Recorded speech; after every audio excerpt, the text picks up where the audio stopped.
જય શ્રી કૃષ્ણ મિત્રો, કેમ છો?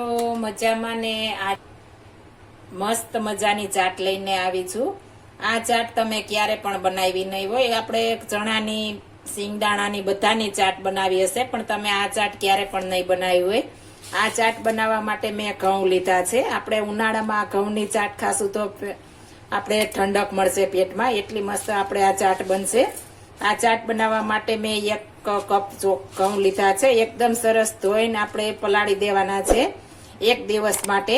આપણે સાંજે પલાળ્યા હોય તો બીજે દિવસે સાંજે આપણે બનાવી શકીએ. આપણે આ પલાળ્યા પછી આપણે સવારે ફરી પાણી બદલાવી લેવાનું છે. આપણે 2 થી 3 વાર પાણી બદલાવીશું. આને આપણે પલાળી દેવાના છે. ઠંડા પાણીમાં પલાળવાના છે, નોર્મલ પાણીમાં. આપણે ગરમ પાણીમાં નથી પલાળવાના. ગરમ પાણીમાં પલાળીશું તો ફાટી જશે ને આપણે બનાવવી છે તેવી ચાટ નહીં બને. એટલા માટે આપણે ઠંડા પાણીમાં, આપણે નોર્મલ પાણી આવે છે ગોરાનું, તેમાં જ પલાળી દેવાના છે. હવે આને પલાળી દેશું.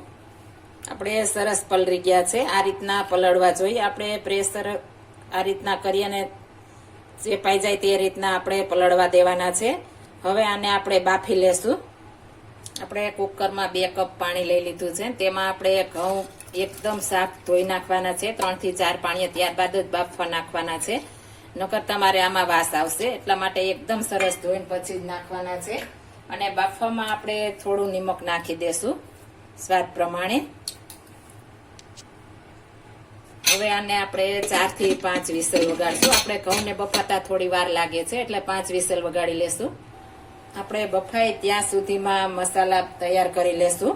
આપણે 1 ડુંગળી લીધી છે, ટામેટું, 5-6 કળી લસણ તમે વધારે ખાતા હો તો વધારે નાખી શકો છો, ન ખાતા હોય બંને સ્કીપ કરી શકો છો. 1 તીખું મરચું અને આપણે લીમડો લીધો છે ને ધાણા ભાજી. હવે આ બધું સુધારી લેશું. આપણે સરસ બફાઈ ગયા છે અને હવા પણ નીકળી ગઈ છે. આ રીતના આપણે સરસ બફાવા જોઈએ. ફટાફટ બફાઈ જાય આ રીતના. એકદમ પ્રેશરથી આપણે આ રીતના બફાય તેવા બફાવા દેવાના છે, તો જ આપણે મસ્ત બનશે. હવે આપણે આને પાણી કાઢી લેશું 1 વાસણમાં. આપણે 1 કાણાવાળી જારીમાં નીતરવા કાઢી લીધા છે. હવે વઘાર કરીશું. આપણે 2 ચમચી તેલ નાખીશું, વધારે નહીં. આપણે આમાં તેલ એકદમ ઓછું જોશે અને આ ઉનાળામાં આપણે ઓછું તેલ ખાઈએ તો પણ આપણા શરીર માટે ફાયદાકારક છે. એટલા માટે આપણે ઓછા તેલમાં બનાવીશું, તો પણ એટલી મસ્ત બનશે. આપણે તેલ ગરમ થઈ ગયું છે. આપણે પહેલા તેલમાં લસણ નાખીને એકદમ સરસ સોફ્ટ કરી લેવાનું છે. અને આપણે ગેસની ફ્લેમ એકદમ ધીમી રાખીશું. ત્યારબાદ 1 ચપટી આપણે રાઈ નાખીશું અને 1 ચપટી આખું જીરું. લીમડાના પાન નાખી દઈશું. હવે તેમાં આપણે ડુંગળી ને લસણ ખાલી આપણે તેલમાં ફેરવવાની જ છે. આપણે ચડવા નથી દેવાની, એટલે આપણે મસ્ત બને. હવે ગેસની ફ્લેમ બંધ કરી દઈશું.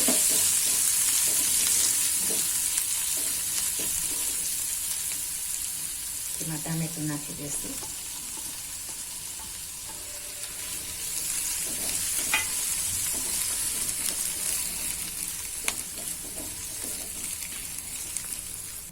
હવે તેમાં આપણે બાફેલા ઘઉં છે તે નાખી દેવાના છે.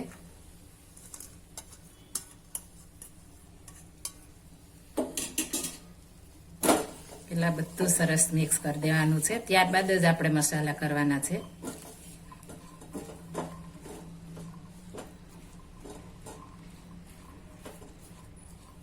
આપણે મસાલામાં લાલ મરચું પાવડર, હળદર પાવડર, ધાણા જીરું પાવડર, 1 ચપટી ગરમ મસાલો, આમચૂર પાવડર, સ્વાદ પ્રમાણે નિમક, બધું સરસ આપણે મિક્સ કરી દઈશું. આ બધું મિક્સ થઈ જાય ત્યારબાદ ફરી આપણે ગેસની ફ્લેમ ચાલુ રાખવાની છે.